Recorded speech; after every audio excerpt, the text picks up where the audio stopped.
I'm going to show you how you can use the index match formula as your Excel lookup solution. Now, this method is more flexible than VLOOKUP, but also more complicated to set up, as you can see on screen. Another way you can look up data is to use the XLOOKUP function, which is functional across Office 365 Excel, but not on older versions of Excel. A benefit of using index match over VLOOKUP is that it allows you to look up values in any column, not just the leftmost one. This gives you more flexibility and control over your data analysis.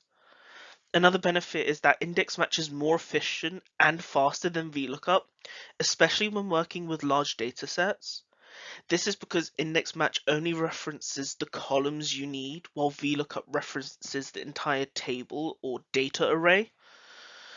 Index match also handles errors better than VLOOKUP, as it does not return incorrect results when a column is inserted or deleted, for example.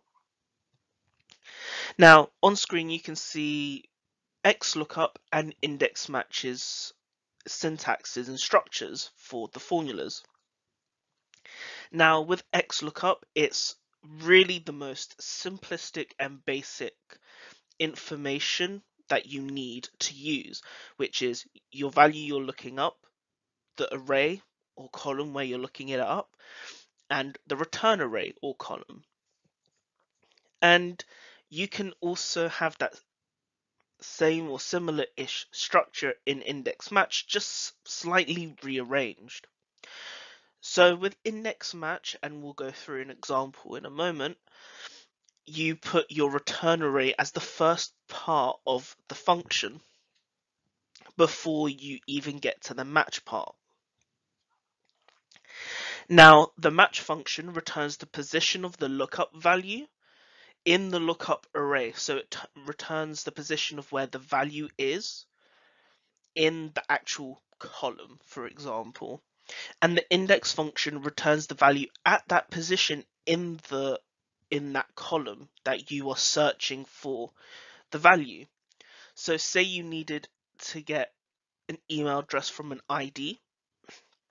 Let's say I put the ID in 1234 as the lookup value.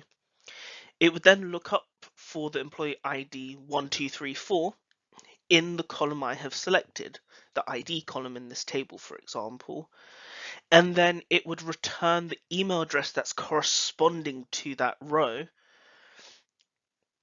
because that is what the return array will return, the value at the position in that row in the column. Now the demo on how to use the index match formula in real life. So say I have a list of HR data, and as you can see here, I've got some employees data from my company, and then I've got to get their grade, their manager, their department, and their email address. Now I could do this one at a time, but I've got quite a big list here of 70 employees to go through. Now, index match can be used. Now we'll open up with equals index, and as shown on the previous screen, we're going to choose what we want it to return. So in this case, we want to return the grade. So we're just going to select column F here in this example, and then we're going to type in the match formula. And our lookup value is going to be the name of the employee, and then we're going to go back to the HR data and we're going to select column A, where it's got all their employee names. Now, match type, we want it to be an exact match, so we'll put in 0 and then close off the brackets. Now, let's do the same for the manager. So we want it to return the manager of the person, so it's column G. And then lookup value is the employee's name. We want it to be looking in the employee's name, and we want it to be an exact match. Same for department. So what we'll do is we'll select the department as the return array instead. And then we'll do the same thing of who we want for it to look for and where to find it. And then finally we have the email address that we're looking for.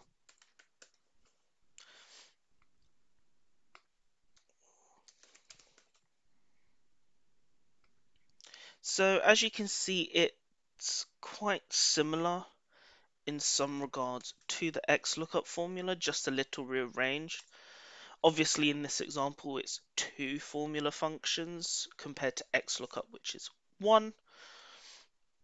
And then what we're going to do here is we are just going to double click that down, and as you see it's found most people, and as you see there's a couple of hashtag NAs.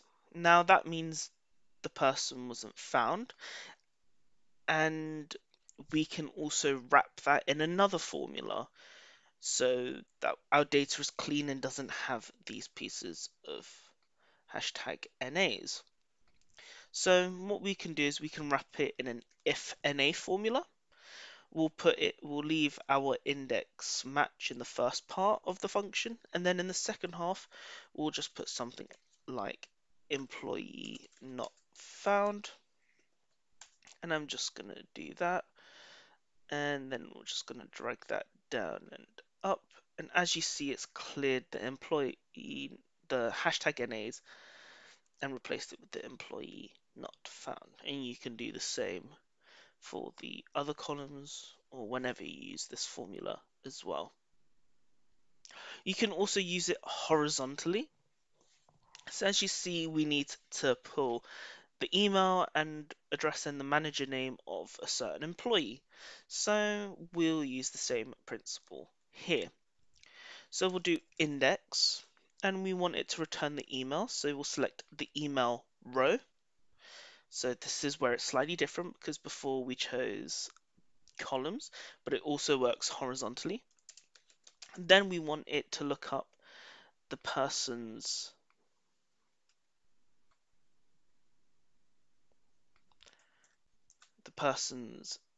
name, which is in our B11, and we want it to search that up all in row 1, and then we want it to be an exact match, and as you see it's pulled through her email. And we can do the same for manager.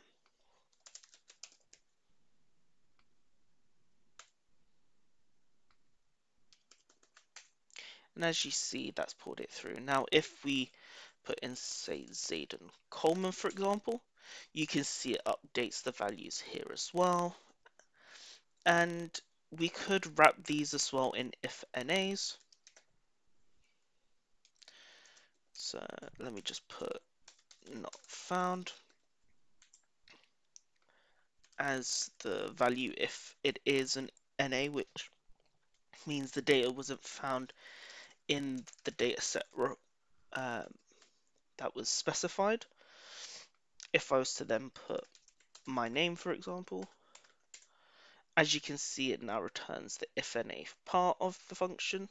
If I was to control Z and remove the if NAs, you can see that it responds with the hashtag NAs.